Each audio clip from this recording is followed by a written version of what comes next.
Y bien, es momento de la entrevista. Muchas gracias, Marian, por el pase.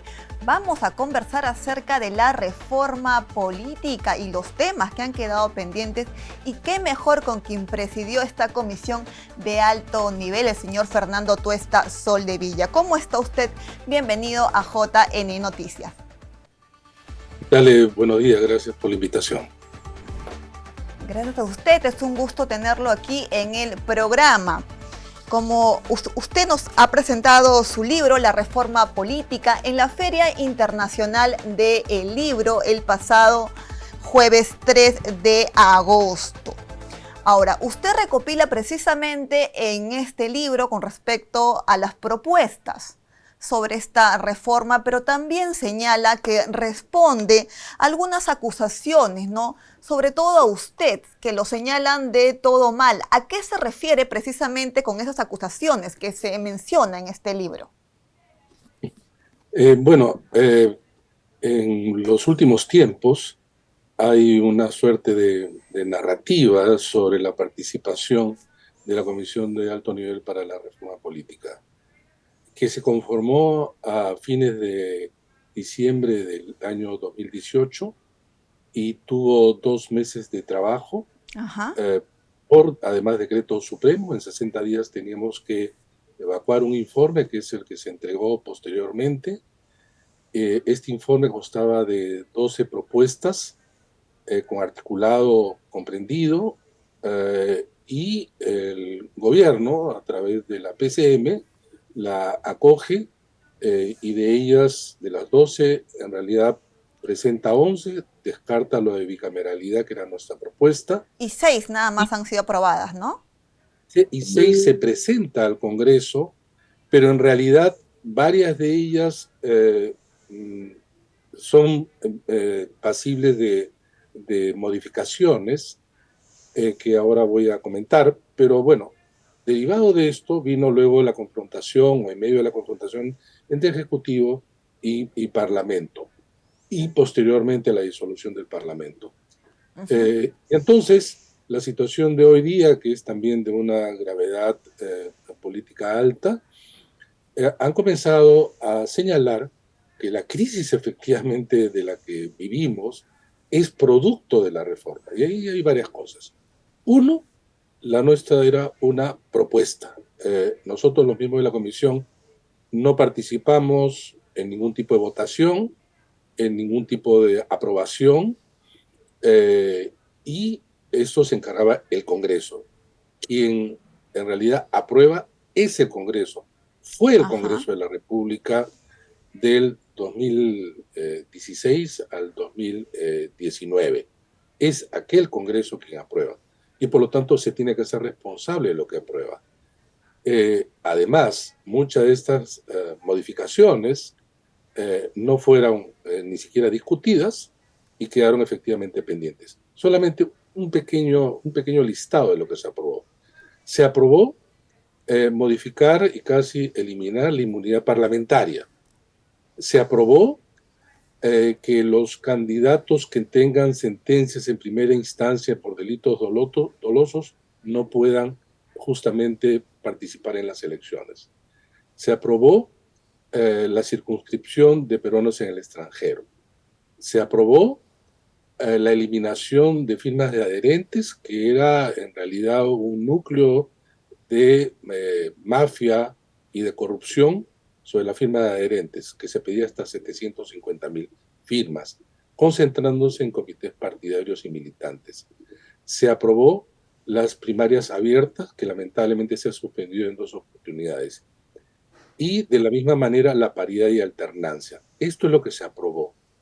¿Alguien en su sano juicio puede considerar que estas medidas ocasionaron una crisis? No. Pero esta narrativa, además, plenamente consciente, nos atribuye algo que fue anterior a nuestro trabajo, que fue el referéndum del año 2018. Allí se presentaron las siguientes 4 preguntas. La primera, la no reelección parlamentaria, cosa que personalmente y los miembros de la comisión, todavía no éramos comisión, propusimos. Y yo he escrito, y ahí está la evidencia en el libro, en innumerables oportunidades, que para mí esto era un error. En segundo lugar, se aprobó delimitar el financiamiento para los partidos en el caso de la contratación de medios de comunicación. Se aprobó la conversión o la sustitución del Consejo Nacional de la Magistratura, núcleo en donde se habían desarrollado el escándalo Los Cuellos Blancos, por la Junta Nacional de Justicia. Y inicialmente la bicameralidad, que luego ante las modificaciones del Congreso, el gobierno de aquel entonces da un paso hacia atrás, digamos, no apoyándolo. Y se aprobaron las 3 primeras y no la cuarta. Ajá. ¿Qué tenemos que ver nosotros sobre eso? Nada. Sin embargo, esta es una repetición y en el prólogo del libro yo digo, bueno, acá está lo que yo pienso, acá está lo que yo en realidad he propuesto y de hace mucho tiempo, ¿no? Entonces, Claro. este libro consta pues de no solamente críticas, sino propuestas de las que yo me puedo responsabilizar por mis ideas, no por aprobación.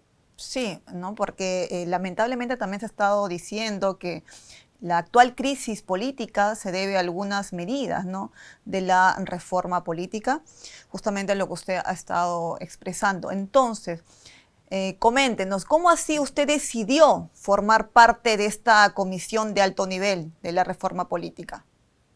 No, en realidad este fue invitación de la PCM de aquel entonces. Fuimos convocados 5 profesionales de ciencia política, Milagros Campos, Martín Tanaka, Pablo Muñoz, Jessica Benza y a mí.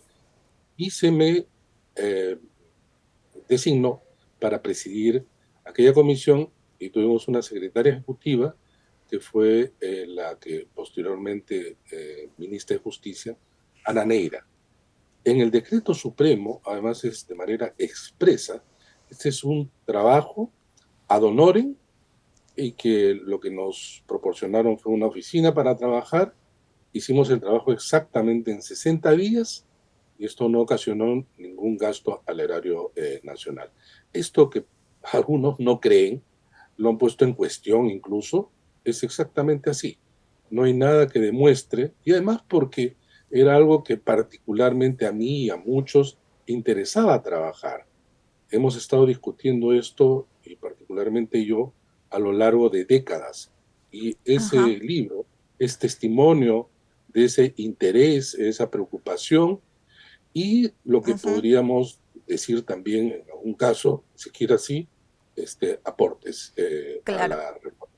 Ahora vamos a revisar rápidamente algunas de las propuestas que han sido aceptadas y es precisamente a la inscripción de partidos políticos que se mencionó con o fue con la intención de poner candados, filtros, ¿no?, a los nuevos candidatos. Sin embargo, hasta la fecha existen 24 partidos políticos inscritos, o sea que se han inscrito más y Ujú. los congresistas no se sienten representados con su agrupación política, ¿no? ¿A qué cree que se deba esto entonces?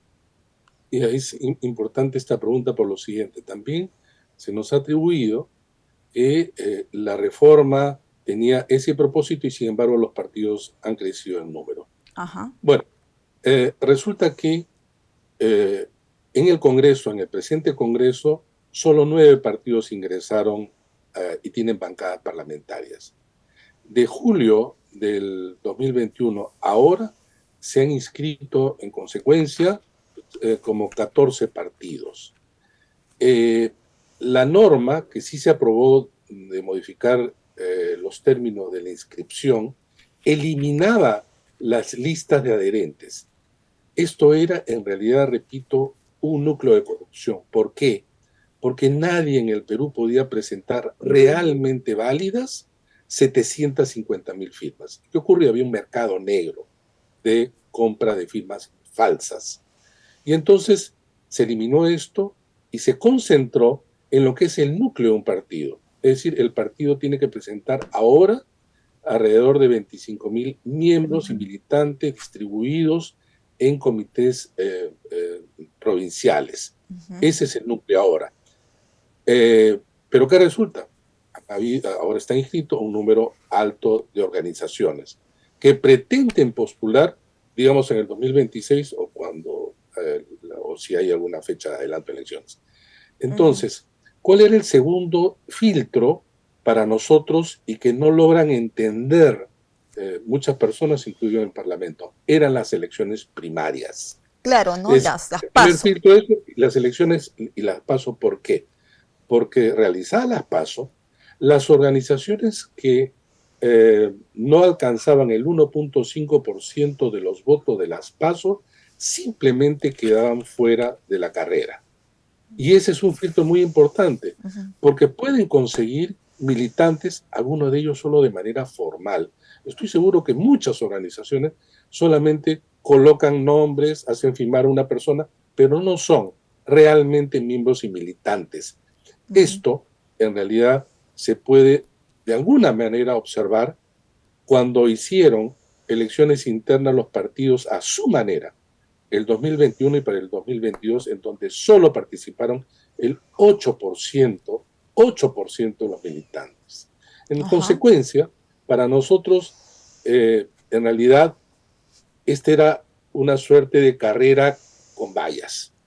El partido se inscribe con una serie de filtros, tiene que pasar por la PASO, y luego viene la elección general, en donde también hay un umbral del 5%.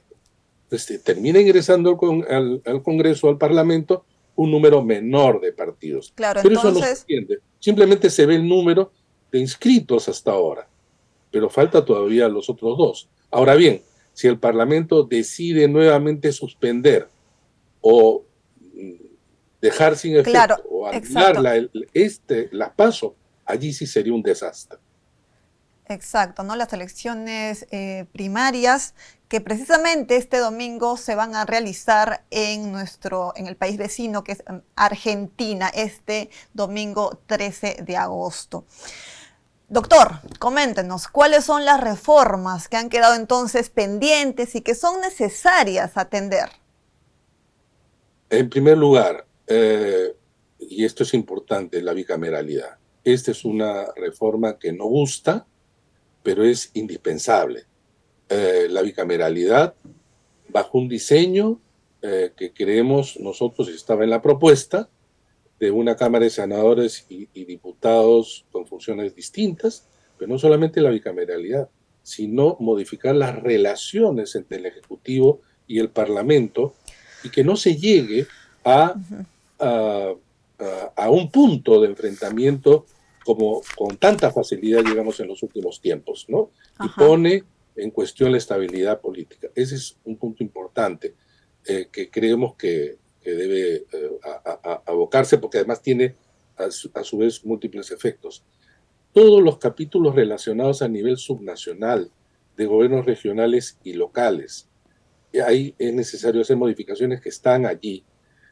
Un punto fundamental es modificar el artículo relativo a la vacancia presidencial, porque los que antes aplaudían la forma como se ha interpretado, hoy día no la quieren, y efectivamente la vacancia por incapacidad moral malentendida es la que sucedió en 8 oportunidades. Eso hay que modificarlo, aclararlo y reemplazarlo por lo que se llama un juicio político como hay en otros países. Eso, por lo menos, estas son las reformas pendientes importantes.